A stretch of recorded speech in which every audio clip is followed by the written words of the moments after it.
Hi, I'm Sandy Genovese, and you should smell my studio. Oh my gosh, pumpkins, the smell of pumpkins. This is sweet basil. Over here I have spicy basil. All of these are part of the project that we're going to do today. With Thanksgiving coming, I thought it would be fun to do place cards that actually feature living herbs, and that way people can take little pieces off and put in their food in season if they want. But notice that it's also used, this little place card has a photo that labels who's going to be sitting at that place. So this place will be where Quincy will sit. We're also going to look, to keep that pumpkin theme, we're going to look at making napkin rings. So if you look here, you can see the one that we're going to make today is a pumpkin theme napkin ring, but we'll see how easy it is to adjust that theme. Once you learn how to make those, you can do them for all seasons.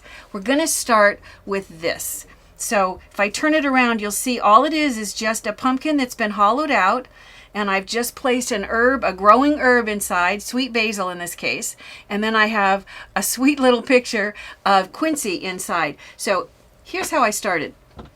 I went to the store and I bought pumpkins in different, just these little miniature ones, and then this was really fun because if you know me, you know I don't know how to cook, so I've never in my life, I've carved pumpkins, but for some reason the insides were already out. So I gutted the pumpkin, turned out to be really easy, and smells really good. And then I went to the store, and if you look at the table, I picked out, not knowing much about cooking, I just picked out the herbs that looked the prettiest, but they had tons of choices. So this is what's called sweet basil. This is called spicy basil. If you're a cook, you probably know all about them. This one here has, I'm going to tilt it so hopefully you can see, there's like 4 plants in there, and the amount that worked good in my pumpkin was 2. So here is what's left of the first one. These are the 2 plants that were left over from my initial plant. So what I'm going to do is just pull a little bit off. After you do one, then you'll have more of a sense of how much of the earth you really need inside there. And I'm going to take a little more off of the sides so that I can squish it in. It doesn't matter if it looks good from the front or the sides, because you can turn it around so that it will face each of the people at your Thanksgiving table. So you're going to squish it in, and in hindsight, if you wanted to make the opening bigger, of course you can. You can do that when you actually carve open the pumpkin. So let me move this a little bit out of the way and kind of show you.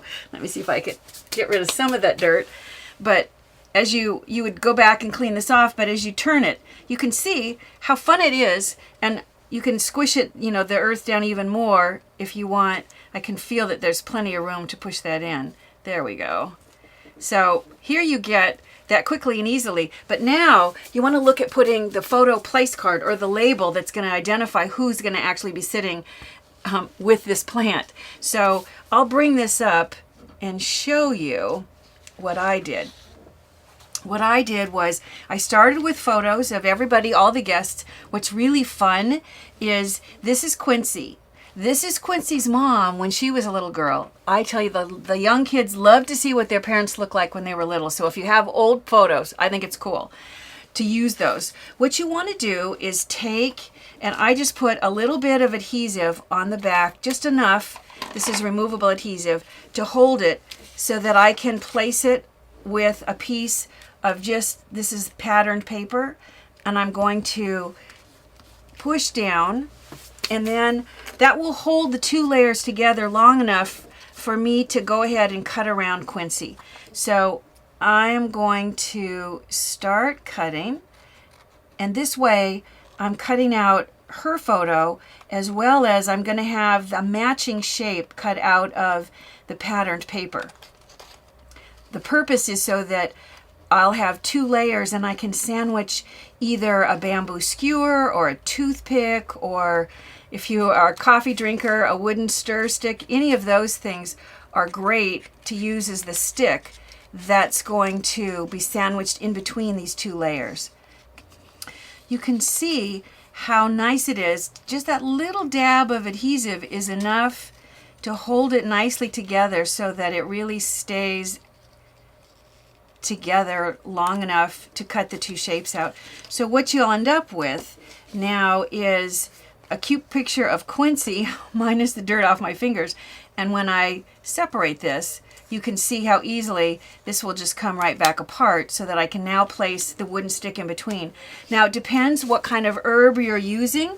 If it's gonna sit tall, I thought I would show you, there's tons of choices. Look at all the things that I just grabbed out of my cupboard. I have bamboo skewer, a smaller toothpick. This was a coffee stir stick. This was a coffee stir stick. You can see the longer Q-tip. All of these will work. I'm gonna just put adhesive solid on the back of Quincy's photo. And then I'm going to place the stir stick down. I think I'm going to do a little far enough so that this will close up nicely at the top. And I'm going to put a little more adhesive on the wooden stick itself. And now I'm going to take the partnering shape. This is where it's really helpful that it really will match now. And place this right over the top and then press. Now if you get ready to put this into your plant and you don't want it way tall, you want one that's shorter, I just took my garden snips and you use it to trim off wherever you decide how long you want this to be. So I'll just pick right here. This then can just sit, you know what, I'll do this from my side. Here we go. I'm gonna put this right in here and look at that. How quick and how easy you're going to have these really cool place card holders with photos as the labeler. Now, when it comes to the napkin rings, let me bring that up and let me show you what I did there. We're going to make the pumpkin one, which is, here is the finished one, but I thought that I would show you, basically, this is just a 7-inch strip, and it's about 1.5 inches or 1.25 inches wide. And I've taken 2 pumpkins. You can see that I've already embellished them a little bit. And when I turn them over, there's a little pencil line on the back. It doesn't really matter where the pencil line is. They just have to be in the same place. So if this one is here, then it needs to be in the same place on the matching pumpkin. What I'm going to do is use those pencil lines as my guide so that I'll place adhesive on this side and then just tuck my paper right, my little narrow strip right up to the edge, and I'm going to wipe off any excess adhesive. On this one, I'm going to put my adhesive on the other end of the pumpkin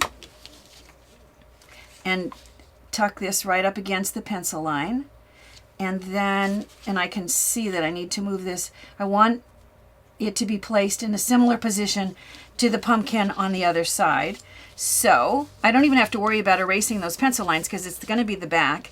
Now, in order for them to interlock, what I have to do is I have to cut down halfway on one and up halfway on the other. So I'll start with this end, and I'm just going to reach in here and I'm going to cut on the pencil.